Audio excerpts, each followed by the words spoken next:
in this hour in a small state with huge importance to people who want to be president. Moments from now, President Obama will step on a makeshift stage at a metal plant in Iowa, where the nation's first presidential nominating contests are only 7 months away. He'll talk about the economy, jobs, manufacturing in a place that's doing quite a bit better than the nation as a whole, but he won't have the state to himself. Sarah Palin has a date today in Pella, Iowa, for the premiere of a documentary about her rise to the governorship of Alaska. The Republican VP candidate in 2008 still hasn't decided, or at least hasn't revealed, her plans for 2012. Some people who have made Iowa their home away from home. A website that tracks candidates' travel says Michelle Bachmann, who declared her candidacy just yesterday, has been to Iowa half a dozen times this year. Herman Cain, whom we talked to live just last hour, has been there 18 times. Newt Gingrich and Ron Paul 13 times each, and Tim Pawlenty 17 times. All that travel has to be good for the state's economy, which, as I mentioned, is the envy of many other states. Iowa's GDP grew by a healthy 3.1% last year, half a percentage point more than the national GDP. And its jobless rate is lower, much lower, in fact, 6% versus 9.1% for the nation. One final number to show you now. The Hawkeye State will award a total of 6 electoral votes in the 2012 presidential race, one fewer than in 2008. Iowa's losing a House seat after the 2010 census. Now I want to bring in CNN's Jim Acosta, who's following the only candidate who can fly to his appearances on Air Force One. Jim, what does the president really hope to accomplish in Iowa today? Well, Randy, I should note to you that the White House insists this is just an official visit, that this is official presidential business happening today, not a campaign stop here in Bettendorf, Iowa. The president is now touring this Alcoa factory behind me. He'll be making some remarks in just a few moments. He is going to be talking about manufacturing jobs and this administration's commitment to that industry. Having said all of that, just a few moments ago, before he arrived at this factory, he stopped at a local burger joint, which caught his attention 4 years ago, or almost 4 years ago, when he was running for president. And as you know, Randy, this state, and the White House will even admit this, is near and dear to this president's heart. You'll remember back in the 2008 campaign that the president pulled off what was a major upset over Hillary Clinton and John Edwards winning the Iowa caucuses here. So he's back in this state. It sounds like, if I'm hearing correctly, that the president is getting ready to make some remarks here. And this does come at a curious time. The White House says it's purely coincidental that he is here at the same time that Michelle Bachmann made her announcement yesterday that Sarah Palin is here this evening. Randy, the state is only going to get more busy, politically speaking, in the months to come. Congressman Dave Loebsack. All right, Jim Acosta, thank you so much. And as you mentioned, the president has started to speak there at this metal plant. He was doing some thank yous, but let's get to him now and hear what he has to say there in Iowa today. Bettendorf is here. And Jeff Grindle, mayor of Riverdale, is here.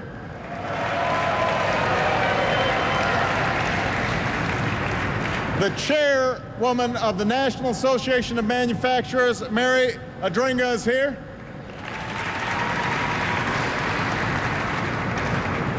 The CEO of Alcoa, Klaus Kleinfeld, is here.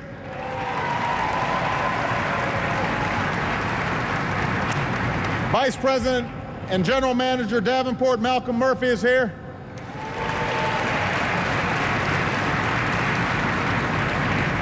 And an old friend of mine who actually drove me around a couple times while I was traveling around Iowa, Skip McGill, is here, president of the local USW.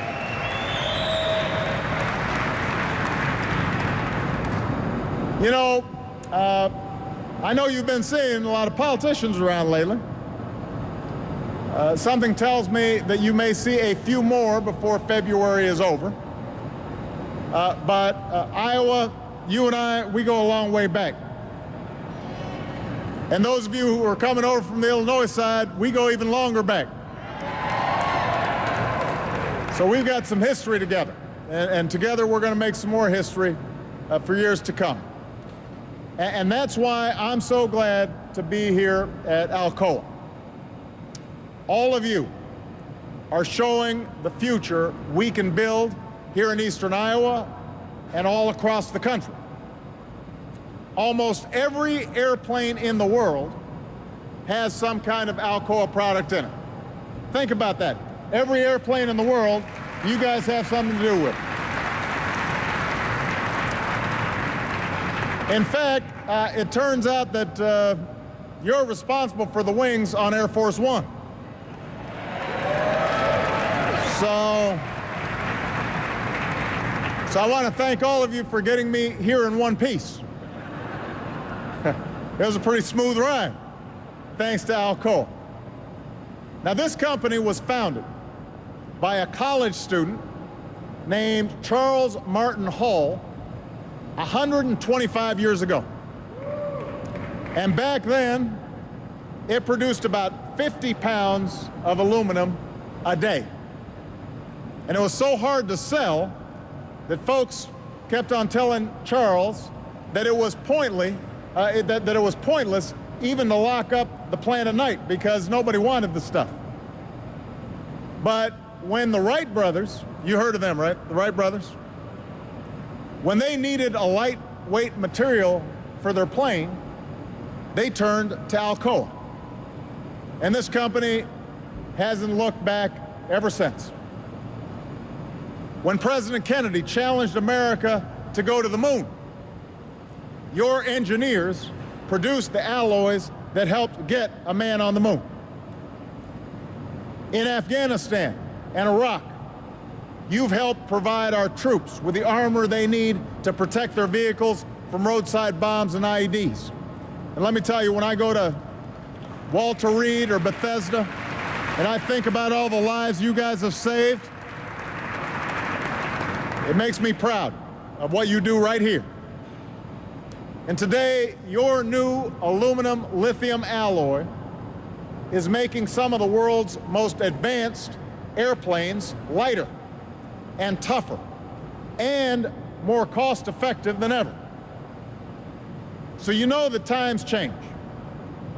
You've seen times change. Alcoa has grown as America has grown.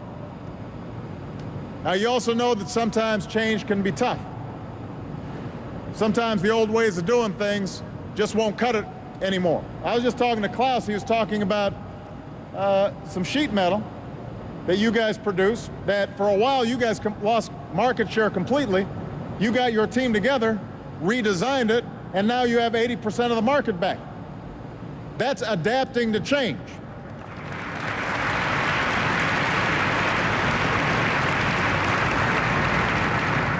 And see, when change happens, you've got a choice.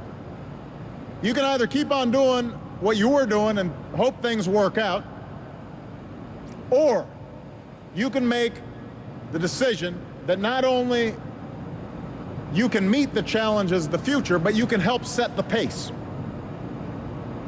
That's true for this company, and it's true for America. For better or for worse, our generation has seen more than our fair share of economic change. Revolutions in technology have changed the way we live and the way we work. A lot of jobs can now be located anywhere there's an internet connection. And companies have become more efficient, so they get by with fewer workers. Now, in some ways, these changes have made our lives a lot easier. It makes products cheaper. You can produce them faster. But for a lot of our friends and neighbors, these changes have also caused a whole lot of pain. Today, for example, a high school diploma no longer guarantees you a good job. I met a couple of the guys here whose fathers had worked at the plant. Now, when the previous generation came to work at this plant, it didn't matter what kind of education you had, it just mattered whether you were willing to work hard. But these days, it's hard to find a job without a high school diploma, and in a lot of cases, it's hard to find a job without a college diploma. Over the past 13 years, about a third of our manufacturing jobs have vanished. It's not just that they've gone overseas, it's also that you guys are just better at producing stuff now than you used to be, so you use fewer workers. And meanwhile, a lot of workers have seen their wages not keep up with rising costs. So I spent a lot of time thinking about these issues when I ran for this office in the first place, when I ran for president. Before I came to Iowa, when I was still a senator in Illinois, I kept on thinking about all the folks I would meet in my travels who are feeling that squeeze of wages flat, costs going up. And then in the closing weeks of the campaign, the bottom fell out of the economy. And the middle class got hammered some more, and I know, talking to Klaus, Alcoa got hit pretty good too. That demanded that we make some tough decisions. Decisions that we now know have pulled our economy back from the brink and put us on a better path. We've created more than 2 million new private sector jobs over the last 15 months alone, including almost 250,000 in manufacturing. That's in the last 15 months.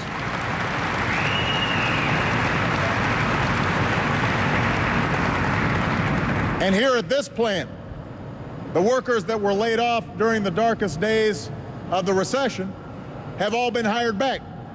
And in fact, you guys are telling me that you're thinking about hiring some more folks in the near future. That's worth applauding. Somebody was...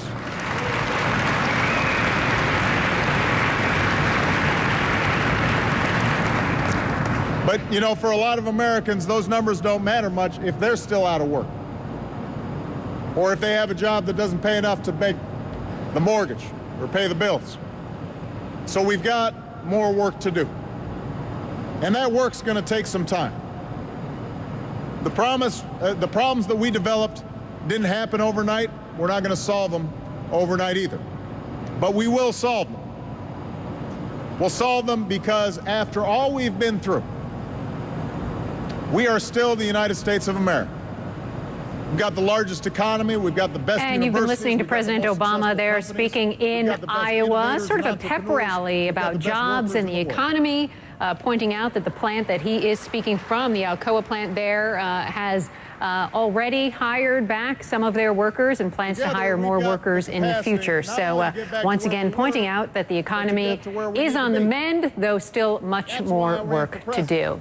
Our sound effect today is a side effect of an economy in crisis.